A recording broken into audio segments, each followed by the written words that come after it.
Sekarang kita dengarkan tausiahnya Pak Ustadz Abdul Somad.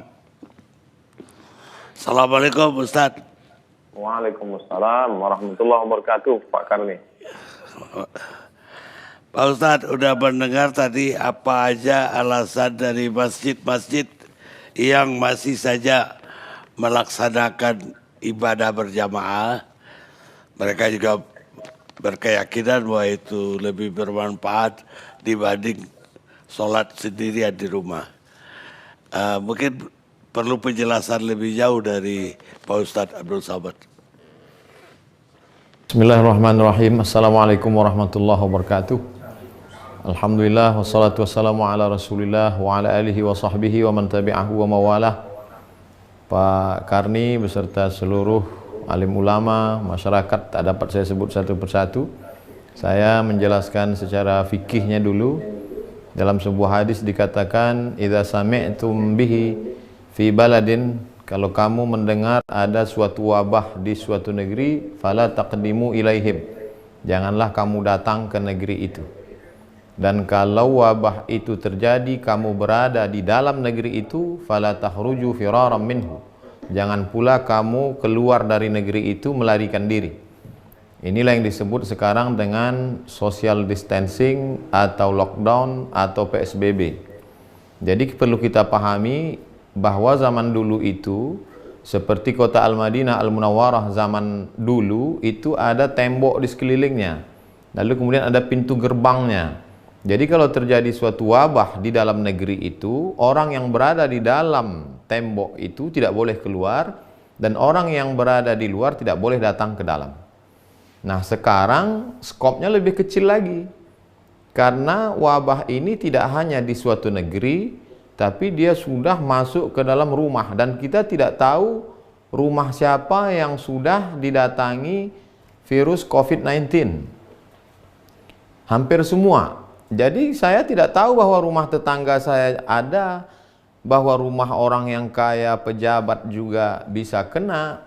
Dengan kita dengar berita banyak, maka tidak ada solusi lain kecuali kita tetap di rumah kita masing-masing. Karena rumah kita saja yang steril. Jadi kalau dulu suatu negeri, sekarang skopnya lebih kecil, hanya di rumah saja. Lalu kemudian hadis lain disebutkan, firra minal majzum, larilah engkau dari orang yang terkena penyakit menular, firaraka minal asad, seperti engkau lari dari singa. Jadi sebetulnya secara fikih simple saja, aturan yang sudah diajarkan oleh Nabi Muhammad SAW 14 abad lalu itu simple, sederhana.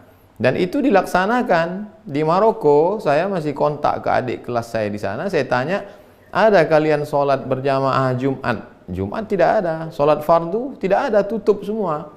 Di Mesir juga begitu. Oleh sebab itu, masjid tempat saya ketua masjid, maka saya sampaikan kepada jamaah, masjid tutup, kita sholat di rumah. Saya buatkan video tutorial dari mulai tarawih di rumah, witir di rumah, tadarus di rumah, sholat zuhur pengganti Jumat, bahkan sampai di video tutorial itu sampai ke sholat Idul Fitri di rumah, lengkap dengan dalil-dalil fikihnya. Tapi kan yang jadi masalah, tidak semua ketua masjid didengar oleh jamaahnya. Di beberapa tempat justru ketua masjid itu dikudeta oleh jamaahnya. Jadi dia dipecat jadi ketua masjid. Karena memang masjid itu dibangun oleh jamaah, ustadz-ustadznya diundang oleh jamaah, keuangannya murni jamaah. Maka ketika ada larangan, mereka bisa berkata, ini masjid kami yang bangun semuanya. Maka jadi sebenarnya masalahnya tidak sesimpel sederhana fikih. Tapi di sana ada masalah sosial, di sana ada masalah ekonomi. Jadi ketua masjid hanya bisa melakukan apa yang dia mampu saja. Bahwa di masjid itu saya membagi jamaah masjid itu 3 level. Yang pertama, yang hebat-hebat seperti harimau, dia makan orang satu, itu setahun dia tidak perlu cari makan lagi, kenyang setahun. Ini jamaah yang paling hebat. Yang nomor 2, ular sawah. Dia kalau makan kambing 1 kali, sebulan dia tidak perlu cari makan. Ini pun juga selamat. Tapi ada jamaah kita yang ayam kampung. Dia ceker pagi, makan siang, cari siang, makan sore. Maka ini yang kita data. Kita data berapa orang jamaah yang mampu-mampu tadi, kita buka rekening, kita terima bantuan, kita salurkan ke jamaah kita. Tidak kita ajak ke masjid, tapi mereka punya keterikatan emosional dengan masjid. Dulu ketika masa sulit, kamu dibantu oleh masjid. Ketika di PHK, tidak ada kerja, sulit makan, maka masjid menolong. Maka bantuan ini kami bagi menjadi 3. Tanggal 10 April persiapan Ramadan, 10 Mei persiapan Idul Fitri, 10 Juni andai ini berlanjut. Nah, jadi tidak hanya sebatas fikih, tapi di sana ada masalah sosial. Nah, di sanalah ada wibawa negara, wibawa kekuasaan. Oleh sebab itu, insya Allah jamaah akan mendengar kalau mereka perutnya kenyang, kalau mereka ada bantuan dan lain sebagainya. Jadi kalau berkutat masalah fikih ini kita tak akan selesai, karena dia akan pakai pendapat ini, pendapat ini, pendapat ini, banyak sekali.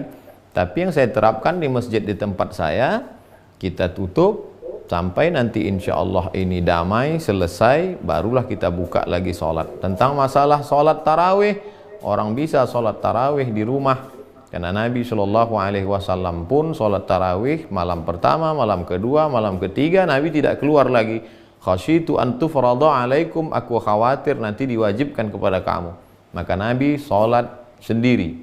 Lalu kemudian bagi yang ingin sholat tarawih di rumahnya, maka dia berjamaah. Begitu juga dengan witir, begitu juga dengan tadarus Al-Quran.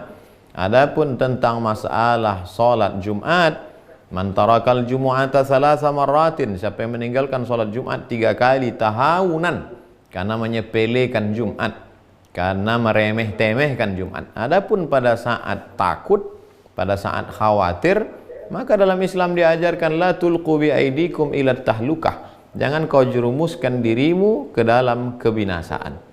Hanya saja memang wabah zaman dulu berbeda dengan wabah zaman sekarang. Wabah pada zaman dulu hanya terjadi di Mesir saja. Syekh Ali Jum'ah pernah menulis bahwa dulu penduduk Mesir pernah 20 juta, lalu ketika diserang oleh wabah hanya tinggal 2,5 juta saja. 17,5 juta semuanya habis. Bahkan ketika mereka ingin menolak bala ini, mereka kumpul bersama, membaca Sahih Bukhari, bertawassul kepada Allah, diharapkan dengan membaca Sahih Bukhari ini maka wabah ini akan hilang.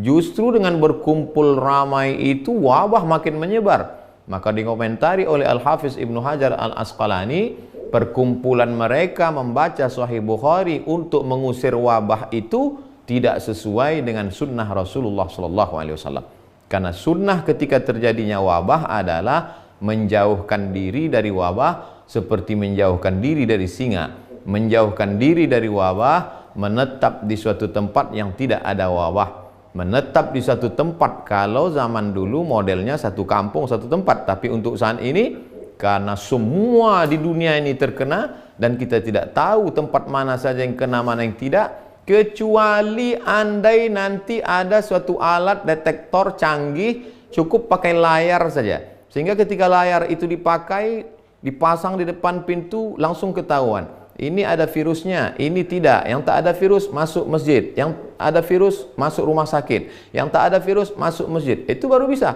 Tapi untuk hari ini kita tidak tahu siapa yang ada virus, siapa yang tidak. Oleh sebab itu ini masalahnya tidak sesimpel fikih tapi kompleks. Ada juga kemarahan masyarakat, mengapa masjid tidak boleh tapi kenapa mal dibuka? Mengapa masjid tidak boleh, tapi kenapa mereka dapat berita airport tetap masuk? Jadi kemarahan masyarakat itu lalu dibalaskan mereka, akhirnya mereka ke masjid. Sebenarnya saya melihat masalah ini terkait dengan banyak hal, Pak Karni. Demikian yang dapat saya sampaikan. Wallahu a'lam bishawab. Baik Ustadz, mudah-mudahan walaupun tausiah pendek, tapi mudah-mudahan bermanfaat untuk masyarakat banyak. Amin ya rabbal alamin. Baik yang sekarang masih melaksanakan sholat berjamaah, baik Jumat, tarawih, ataupun nanti sholat id, maupun yang sudah tidak melaksanakan. Mudah-mudahan dapat manfaat dari tausiah. Terima kasih Jazakumullah. Makasih Pak. Pak Ustadz sudah bergabung bersama kami.